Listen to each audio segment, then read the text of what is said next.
and what I'm going to show you today is how to do a half double crochet.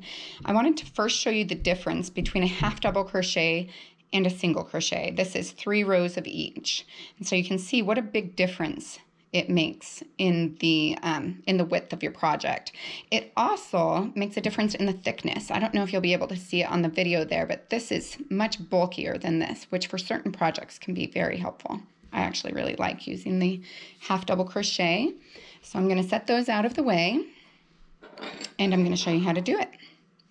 So what I have here is 10 chains plus 2 additional chains for turning, because you're going to need that to get to the right spot up at the top, otherwise it'll pucker funny.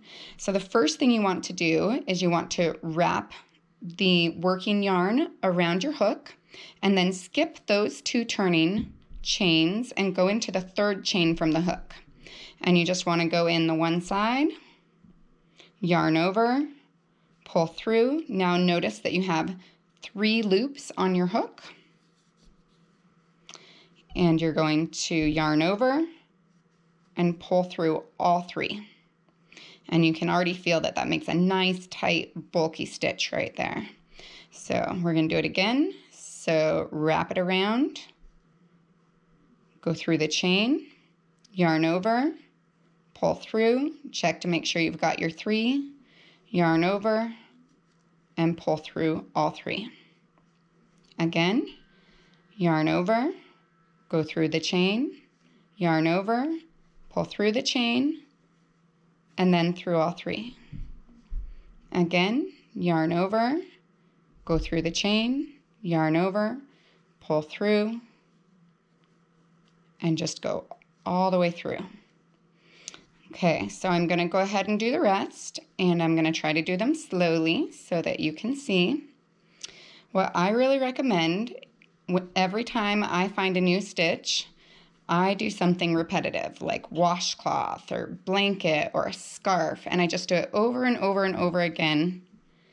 And that makes it so that it really gets into my head, and you get that muscle memory that makes it so much easier to do.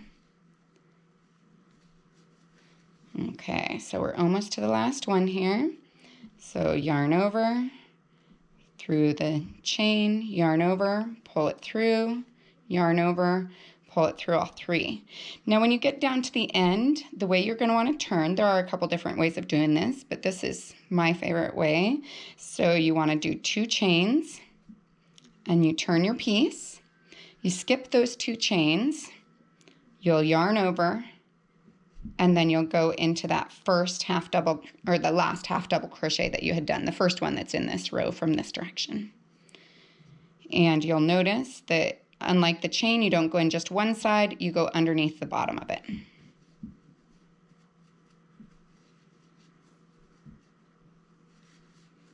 Okay, so that is about it for that. If you have any questions, go ahead and let us know.